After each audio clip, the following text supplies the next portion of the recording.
Hello दोस्तों, आज की कहानी है एक थी वैश्या भाग 71। कुसुम। चौधरी साहब, शादी नज़दीक है। अभी तक आपके घर से कोई भी नहीं आया है और कुछ दिनों से आप भी बहुत परेशान से लग रहे हैं। चौधरी रतन सिंह। देखो कुसुम, आप मुझे रतन भी बोल सकते हो। और मेरे घर वालों ने सुमन से शादी कराने के लिए बिल्कुल सख्ती से मना कर दिया है और मैं घर छोड़कर आ गया हूँ। उन्होंने मुझे अपनी चाचा से बेदखल कर दिया। मुझे नए सिरे से अपनी पहचान बनानी होगी। मुझे कोई काम काज करना होगा। सुमन के लिए एक मकान बनाना होगा। इसके बाद ही मैं शादी कर सकता हूँ। कुसुम, आज मुझे यकीन हो गया कि तुम सचमुच सुमन को बहुत खुश रखोगे। भगवान करे तुम दोनों का प्यार यूं ही बरकरार रहे। और तुम चिंता मत करो, महक और कार्तिक के साथ तुम्हारी और सुमन की शादी भी होगी। चौधरी रतन सिंह। लेकिन मेरे पास कोई घर नहीं है, मैं सुमन को रखूँगा कहाँ? कुसुम, जब तक तुम कोई नौकरी नहीं ढूंढ लेते अब तक सुमन हमारे घर ही रहेगी। जब तुम्हें नौकरी मिल जाएगी तब तुम किराए का घर ले लेना और सुमन को अपने साथ ले जाना। एक बड़े से मैदान में शमियाने से टेंट बना हुआ था। उसके अंदर 3 मंडप बने हुए थे। सबसे पहले शिल्पा और रवि की शादी होती है। दोनों अग्नि को साक्षी मानकर 7 फेरे लेते हैं। रवि शिल्पा के गले में मंगलसूत्र पहनाता है और उसकी मांग में सिंदूर भरता है। रवि और शिल्पा की आंखों में आंसू आ जाते हैं। आज उनकी जिंदगी का सबसे बड़ा सपना पूरा हो गया था। वे हमेशा से उस दिन का इंतजार कर रहे थे। रवि, चुप हो जाओ। शिल्पा, रोने से क्या होगा?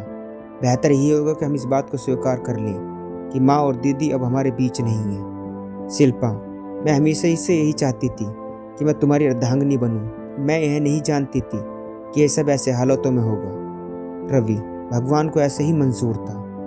अब सुमन और चौधरी रतन सिंह अग्नि को साक्षी मानकर 7 फेरे ले रहे थे। सुमन ने लाल कलर का लहंगा पहना हुआ था और चौधरी रतन सिंह ने काले रंग का कुर्ता पजामा। आज ये दोनों बहुत खुश थे। सुमन, आज मैं बहुत खुश हूँ क्योंकि आपने मुझे स्वीकार किया। मैं सच में बहुत खुशनसीब हूँ जो मुझे अपनी ज़िंदगी की नई शुरुआत करने का मौका मिला।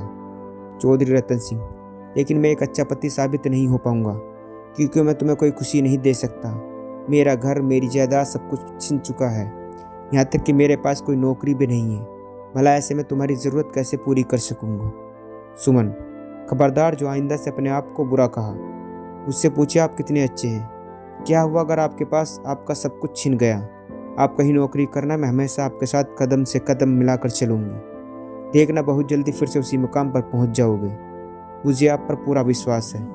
मुझे दौलत नहीं चाहिए, मुझे कोई महल नहीं चाहिए। मुझे सिर्फ आपका विश्वास और आपके दिल में 84 जगह चाहिए। कार्तिक और महक अग्नि को साक्षी मानकर 7 फेरे लेते हैं। कार्तिक महक को मंगलसूत्र पहनाकर उसकी मांग में सिंदूर लगाता है।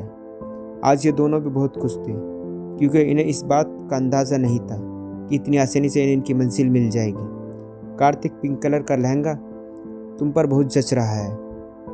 महक, आप भी कुछ कम नहीं लग रहे हैं। बिल्कुल ऐसे लग रहे हैं जैसे रणवीर सिंह मेरे सामने आकर खड़ा हो गया हो।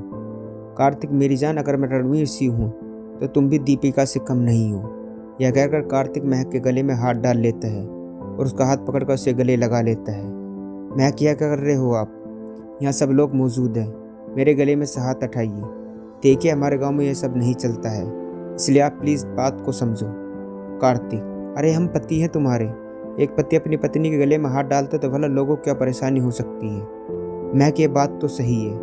अब हम पति पत्नी हैं, लेकिन गांव वाले के सामने चिपक कर खड़े होना मुझे सही नहीं लग रहा। मैं जानती हूँ आप बहुत अच्छे हैं, आप मेरी बात को ज़रूर समझेंगे। कार्तिक महक के गले में से हाथ निकाल लेता है और उससे थोड़ा हटकर खड़ा हो जाता है। महक जानती थी कार्तिक नाराज़ हो गया है, इसलिए खुद कार्तिक के पास जाकर खड़ी हो गई। अब विदाई का समय हो गया था। तीनों दुल्हन बहुत ज़्यादा रो रही थी। एक तरफ नई जिंदगी की शुरुआत करने के लिए खुश थी, दूसरी तरफ अपने परिवार से बिछड़ने का गम। शिल्पा के विदाई के वक्त रमेश बहुत रोया और शिल्पा को गले लगाकर उसका हाथ रवि के हाथ में दे दिया और बोला, बेटा, मैंने अपनी बेटी को बहुत प्यार से पाला है। मुझे उम्मीद है कि तुम इसका पूरा ख्याल रखोगे। रवि, जी काका जी, मैं शिल्पा का पूरा ध्यान रखूंगा। ममता सीता के आगे हाथ जोड़कर कहती है, बहन जी, मेरी बेटी थोड़ी जिद्दी है। अगर ससुराल में कोई गलती हो जाए तो उसे अपनी बेटी समझकर माफ़ कर देना। सीता, आप चिंता मत कीजिए बहन जी, मैं महक को कभी माँ की कमी महसूस नहीं होने दूंगी। शायद इसलिए भगवान ने हमें बेटी नहीं दी क्योंकि हमें महक जैसी बहू मिलनी थी।